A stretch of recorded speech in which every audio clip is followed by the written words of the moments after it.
Hello friends, this is Ilima. Hope you're fine and welcome to our channel Dreamings. So in our previous class we have discussed about Piaget's theory और Piaget's theory का जो first part है उसे हमने देखा था, जिसमें हमने कवर किया था assimilation, accommodation, organisation, adaptation, right, schema और सेंसरी मोटर स्टेज। तो आज हम देखेंगे सेंसरी मोटर को फिर से हम रिवाइज कर देंगे ताकि एक वीडियो में जो स्टेजेस है उसे कवर कर सकें, sensory motor and pre operational stage. तो सेंसरी मोटर स्टेज जो है, सेंसरी मोटर स्टेज का एज कितना होता है, 0 to 2 ईयर्स। जैसे कि ये कवर करता है इन्फेंसी को। मैंने प्रीवियस क्लास में भी कहा था कि जो इन्फेंसी है उसमें क्या होता है, ये जो पहला क्लास था हमारा, इसमें हमने देखा था रैपिड ग्रोथ होता है, जो न्यूरोमस्कुलर सिस्टम है उसका रैपिड ग्रोथ होता है। और पियाजेस थ्योरी के बारे में अगर बताएं तो इसमें उन्होंने क्या कहा था कि इसमें जो सेंस ऑर्गन्स है इसके ज़रिए ज़्यादातर बच्चे परसेप्ट करने की कोशिश करते हैं अपनी एनवायरनमेंट के साथ। जो भी चीज़ें उन्हें मिलती है, उनके आंखों के सामने जो भी चीज़ें मिलती है वो उन्हें टच करने की कोशिश करते हैं, उसके पास रीच करने की कोशिश करते हैं, उसे पकड़ने की कोशिश करते हैं, या फिर उसका जो टेस्ट है मुंह में डालकर उसे टेस्ट करके उसके जो कैरेक्टरिस्टिक है उससे समझने की कोशिश करते हैं। तो इसी तरीके से हमारा जो कोग्निशन कैपेबिलिटी है वो इम्प्रूव करता जाता है stage by stage according to पियाजे। वो होता है 4 स्टेजेस में, हर एक स्टेज का सब स्टेजेस भी है जो कि अपनी पॉइंट ऑफ व्यू से, अपनी जो एग्ज़ाम पॉइंट ऑफ व्यू से इतना हमें ज़रूरी नहीं है जानना। तो हम सिर्फ स्टेजेस को देखेंगे जो कि उन्होंने कहा है कि 4 स्टेजेस से अपना जो कोग्निशन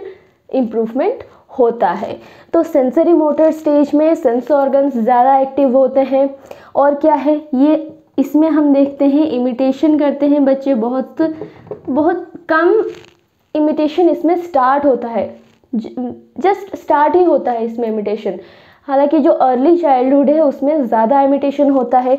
यहाँ पे जो बच्चे हैं इसमें इन्होंने हम देखते हैं ऑब्जेक्ट परमानेंस, जिसे हमने पहले भी डिस्कस किया है काफ़ी बार। जो ऑब्जेक्ट परमानेंस है, ऑब्जेक्ट परमानेंस मतलब कि out of sight out of mind, out of sight out of mind. यानी कि अगर कोई चीज़ वो खेल रहे हैं या फिर उन्होंने पकड़ा हुआ है, अगर उनके सामने से हमने वो चीज़ उठा लिया तो कुछ ही देर में वो भूल जाते हैं कि वो चीज़ उनके पास था, राइट। तो ये होता है ऑब्जेक्ट परमानेंस जिसे हम बोलते हैं, out of sight out of mind वाली बात। तो ये तो रहा अपना सेंसरी मोटर स्टेज जिसे हमने डिटेली डिस्कस कर लिया था अपनी प्रीवियस क्लास में। अब देखते हैं प्री ऑपरेशनल स्टेज जो कि होता है 2 to 7 ईयर्स।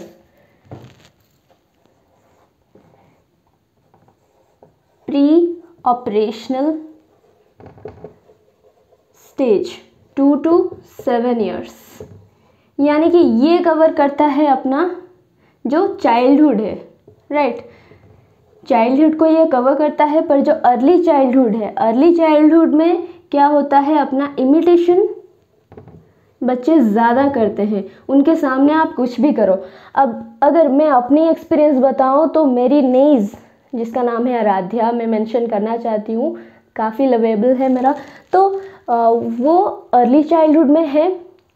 तो वो क्या करती है, उसके सामने हम कोई भी एक्टिविटी करें वो उसे दोहराने की कोशिश करती है, और हमारे एब्सेंस में भी वो उस चीज़ को दोहरा सकती है, जिसे बोलते हैं हम डिफर्ड इमिटेशन, राइट। हमने एक बार एक एक्टिविटी उसके सामने किया, फिर हमारे एब्सेंस के दौरान भी वो उस चीज़ को दोहरा सकती है।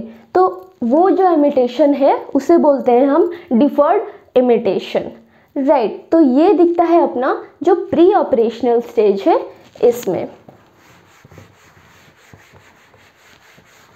फिर इसमें हम देखते हैं सिंबॉलिक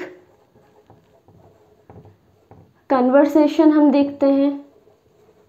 सिंबॉलिक कन्वर्सेशन यानी कि इसमें जो बच्चे होते हैं ये बैबलिंग करते हैं, नहीं, जो इन्फेंसी है मतलब कि जो सेंसरी मोटर है उसमें बैबलिंग करते हैं, पर इसमें क्या होता है, जो वर्ड्स हैं वो मेडअप करना शुरू करते हैं, सीखना शुरू करते हैं। जनरली प्री ऑपरेशनल में 200 से ज़्यादा वर्ड्स वो सीख जाते हैं बच्चे, राइट। तो सिंबॉलिक कन्वर्सेशन इसमें स्टार्ट होता है, बहुत ज़्यादा इमिटेशन स्टार्ट होता है। और क्या होता है इसमें हम देखते हैं इरिवर्सिबिलिटी।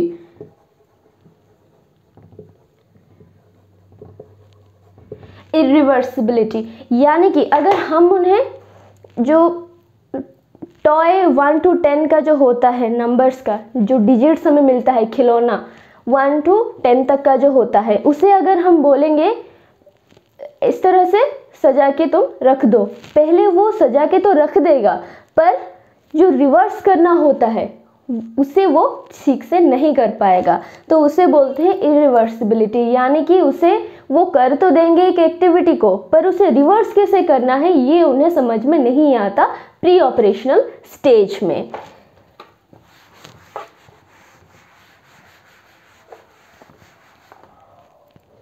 और इसमें हम देखते हैं ईगोसेंट्रिज्म। ईगोसेंट्रिज्म यानी कि इसमें हमारा होता है सेंट्रेशन, मतलब कि एक चीज़ उन्होंने देखा, उसे उन्होंने परसेप्ट किया, फिर उनके दिमाग में जो चीज़ आ गई कि हाँ ये ठीक है, मतलब ये ठीक ही है, कोई और उन्हें वो दिमाग में आता ही नहीं कि कुछ और भी हो सकता है, यानी कि जो वो सोच रहे हैं बिल्कुल वही सही है, उनके अकॉर्डिंग टू देम वो बिल्कुल यही सोचते हैं कि हाँ हम जो सोच रहे हैं बिल्कुल वही सही है, तो उसे हम कहते हैं सेंट्रेशन या फिर जो ईगोसेंट्रिज्म है। बाकी के लोगों के जो थिंकिंग है वो समझने की कोशिश नहीं करते प्री ऑपरेशनल स्टेज के बच्चे जो होते हैं। तो इनमें जो ईगोसेंट्रिज्म होता है ये काफ़ी हाई रहता है प्री ऑपरेशनल स्टेज में, जो कि कॉन्क्रीट ऑपरेशनल में कम हो जाता है, right.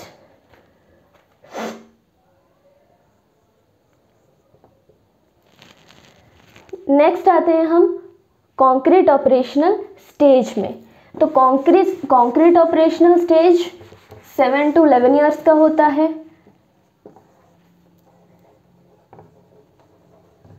Concrete operational stage 7 to 11 years. तो जो कॉन्क्रीट ऑपरेशनल स्टेज है इसमें हम कंजर्वेशन देखते हैं, रिवर्सिबिलिटी देखते हैं, और देखते हैं हम इसमें क्लासिफिकेशन, कंजर्वेशन, क्लासिफिकेशन एंड देखते हैं सेरिएशन, राइट। तो ये सब क्या है अब देखते हैं। रिवर्सिबिलिटी यानी कि अभी जो मैंने कहा था इरिवर्सिबिलिटी में प्री ऑपरेशनल में, तो जो रिवर्स करना, अगर कुछ चीज़ों को उन्होंने बोतल में डाला तो ये हुआ उनका पहला एक्टिविटी। उन्हें रिवर्स करना उन्हें नहीं पता होगा प्री ऑपरेशनल स्टेज में, पर जो कॉन्क्रीट ऑपरेशनल स्टेज है उसमें वो काफ़ी कुछ कर सकते हैं, रिवर्स कर सकते हैं, कुछ भी कर सकते हैं। इसमें अपना शुरू होता है schooling, right, beginning of school. तो इसमें बच्चे स्कूल जाना शुरू करते हैं। इसमें हमें रिवर्सिबिलिटी तो दिखता ही है, और दिखता है अपना क्लासिफिकेशन यानी कि जो डिसिमिलर है, डिसिमिलर चीज़ों को एक जगह पे रखना, फिर जो सिमिलर है उनको एक जगह में रखना, यानी कि जो सिमिलर दिखते हैं उन्हें एक तरफ कर देना, जो डिसिमिलर दिख रहे हैं उन्हें एक तरफ कर देना, जो भी अलग अलग जो चीज़ें हैं उन्हें अलग कर पाते हैं वो इस कॉन्क्रीट ऑपरेशनल स्टेज में, जिसे कि बोलते हैं क्लासिफिकेशन, राइट। क्लासिफिकेशन के बाद आते हैं हम कंजर्वेशन।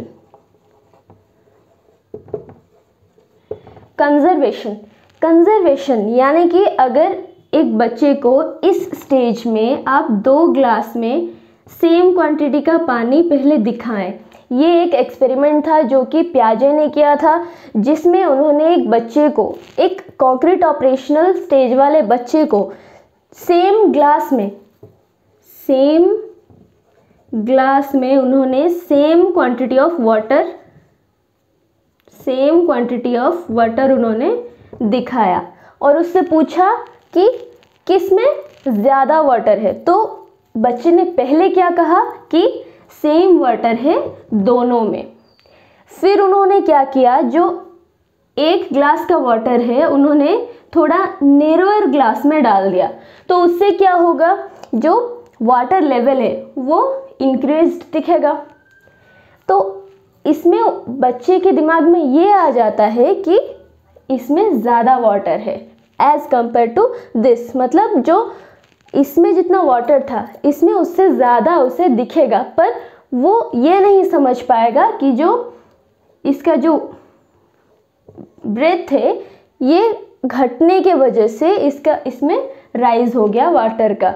तो ये है 2 डायमेंशनल थिंकिंग, जो कि प्री ऑपरेशनल स्टेज वाले बच्चे में नहीं आता है, जो आता है कॉन्क्रीट ऑपरेशनल स्टेज वाले बच्चे में। वो वहाँ पे समझ पाते हैं कि हाँ, जो इसका ब्रेथ है ये इंक्रीज़ हो गया, ये जो नैरो हो गया इसके वजह से ये इसका हाइट इंक्रीज़ हो गया। तो इसमें 2 डायमेंशनल वाला जो थिंकिंग है ये क्रिएट हो जाता है कॉन्क्रीट ऑपरेशनल स्टेज में, राइट। फिर देखते हैं सेरेशन। सेरेशन मतलब कि सेरेशन यानी कि एक जो साइज है, किसी के साइज के हिसाब से उसे अलग निकालना, किसी चीज़ के साइज के हिसाब से उसे अलग निकालना, या फिर जो कलर्स के हिसाब से अलग निकालना। अगर कॉन्क्रीट ऑपरेशनल वाले स्टेज के बच्चे को अगर आप बोलेंगे कि स्क्वायर्स निकाल के एक जगह रख दो, रेक्टेंगल्स निकाल के एक जगह रख दो, ट्राइंगल्स निकाल के एक जगह रख दो, या फिर अगर उसे बोलेंगे आप रेड कलर है अलग से रख दो, ग्रीन कलर है अलग से रख दो, ये काफ़ी इजी हो जाता है जो कॉन्क्रीट ऑपरेशनल स्टेज वाले बच्चों के लिए।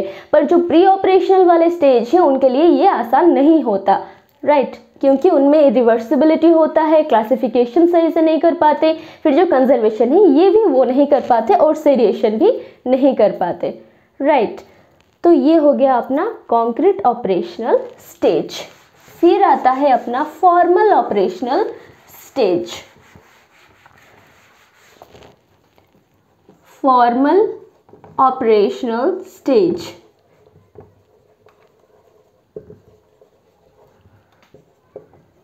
जो कि 11 to 15 ईयर्स होता है अकॉर्डिंग टू पियाजे। तो जो फॉर्मल ऑपरेशनल स्टेज होता है इसमें बिल्कुल क्या होता है, हाइपोथेटिको डिडक्टिव, इनका जो हाइपोथेटिको डिडक्टिव थिंकिंग है ये बिल्कुल क्रिएट हो जाता है। यानी कि अगर इस स्टेज वाले बच्चे को हम बोले या फिर जो पूछते हैं हम, अगर एक सिचुएशन दे उन्हें कि अगर इस तरह की सिचुएशन तुम्हें होता तो तुम क्या करते, तो इस तरह के जो क्वेश्चंस होते हैं इसके वो आंसर अच्छे से दे पाते हैं। अगर हम उन्हें पूछे कि अगर इंसान सोएगा नहीं तो क्या होगा, फिर वो क्या बोलेंगे कि नहीं, human beings must sleep, right, क्योंकि उनके अंदर ये थिंकिंग पैदा हो चुकी होती है किस तरह से, मतलब हमें फ़ायदा होता है स्लीपिंग से, ये सब जो चीज़ें उन्हें पता होता है। जिस सिचुएशन में वो नहीं होते हैं उस सिचुएशन को भी वो इमेजिन कर पाते हैं और फिर उसमें से कंक्लूज़न निकालना वो कर पाते हैं। कब? फॉर्मल ऑपरेशनल स्टेज में। और क्या होता है फॉर्मल ऑपरेशनल स्टेज में,